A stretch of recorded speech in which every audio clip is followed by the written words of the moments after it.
आज महाबोधि महाविहार मुक्ति आंदोलन को लेकर 56 दिन हो गए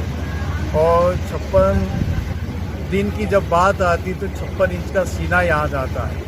और 56 इंच का जब सीना जब याद आता है तो मोदी जी की याद आती है। यानी मोदी जी ने 56 इंच के सीने की बात को लेकर अपने आप को इतना उन्होंने पॉपुलर किया है, लेकिन वास्तविक में हकीकत बता दूं 56 इंच का जो सीना है ये 500 जो महार है, जो सूरवीर थे, जो 28,000 पेशवाओं के गर्दन काटे नष्ट नाबूद किए, वो इतिहास को दोहराता है, उस इतिहास की याद दिलाता है। यानी एक महार ने 56 लोगों के गर्दन काटे, 56 लोगों को नष्ट नाबूद किया। इसे 500 महारों ने 28,000 पेशवाओं के को नष्ट नाबूद किया। ये भारत के इतिहास में अभूतपूर्व क्रांति थी और इस अभूतपूर्व क्रांति को हमारे माननीय प्रधानमंत्री जानते हैं और माननीय प्रधानमंत्री जानते हैं, इसलिए वो जो महार थे, जो सूरवीर थे, जिन्होंने अंग्रेजों के तरफ से लड़कर पेशवाओं को जो उन्होंने परास्त किया, वो महार सेना की याद लेकिन मोदी जी बताते नहीं, मोदी जी चुराते हैं। और हमारे लोगों ने जो गौरवशाली जो इतिहास जिनका था, वो गौरवशाली इतिहास के लोग भी अपने इतिहास को भूल गए। उसी तरीके से जो अपने इतिहास को भूल गए, जो अपने धरोहर को भूल गए, आज जो महाबोधि महाविहार जो मुक्ति का मामला जो चल रहा है, ये इतिहास और धरोहर को बचाने का मामला है। इतिहास बचेगा, धरोहर बचेगी तो आपकी संस्कृति बचेगी और अपनी संस्कृति को बचाने के लिए, धरोहर को बचाने के लिए, इतिहास को बचाने के लिए जो हमारे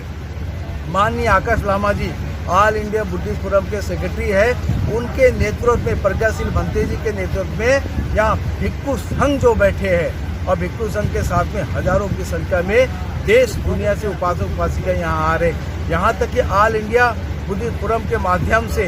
यहाँ तक कि हमारी 56वें दिन में इस मंच से, इस मुक्ति आंदोलन से एक घोषणा की गई है कि 5,000 से 10,000 भिक्खु पूरे भारत से बुद्ध गया आ रहे हैं और 5 से 10,000 भिक्खु यहाँ से पैदल मार्च करते हुए, चारिका करते हुए पटना जाएंगे और पटना जाकर वहाँ मुख्यमंत्री निवास, मुख्यमंत्री सचिवालय घेरेंगे और अपनी आवाज़ को बुलंद करेंगे कि 56वें दिन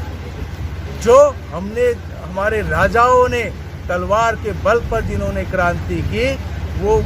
इतिहास को हम दोहराएंगे। और देश में दो क्रांति, एक जो चक्रवर्ती सम्राट अशोक ने तलवार के बल पे जम्बूद्वीप को जीता और बाबा साहब अम्बेडकर ने कलम के बल पर बिना रक्त रंजिश किए हुए भारतीय संविधान लिखकर उन्होंने इस देश को जीता, भारतीय संविधान दिया। भारतीय संविधान जब मिला है ना, तो बिना रक्त रंजिश के लोगों को आज़ादी मिली है। और ये जो आज़ादी है, जो महाबोधि मुक्ति की भी आज़ादी है, बिना रक्त रंजित भाई आज़ादी हमें मिलने वाली है, भारतीय संविधान के तहत मिलने वाली है। इसी के साथ मैं अपने वाणी को विराम देता हूँ और 56वें दिन के उपलक्ष्य में मैं आह्वान करता हूँ, जो भी सामनेर बनना चाहते, छत्तीसगढ़ है, छत्तीसगढ़ के बाहर के लोग हैं, आपके राज्यों में जो भिक्खु, आपके शहर में जो भिक्खु है, उन भिक्खुओं से डायरेक्ट संपर्क कीजिए और जो छत्तीसगढ़ के वासी है वो मुझसे संपर्क कीजिए। अपने अपने स्टेट के भिक्खु, अपने अपने राज्य के भिक्खु, अपने अपने शहर के भिक्खुओं से संपर्क कीजिए और ज़्यादा से ज़्यादा आपको एक अवसर मिल रहा है, महाबोधि महाविहार मुक्ति को लेकर एक अवसर मिल रहा है कि खुद भी इस हिस्सा बनना और सामनेर बनकर हिस्सा बनना एक अवसर आपको मिला। उस अवसर में आप लोग शामिल हो। इसी के साथ मैं अपने वाणी को राम देता हूँ। साधु साधु साधु मंगल।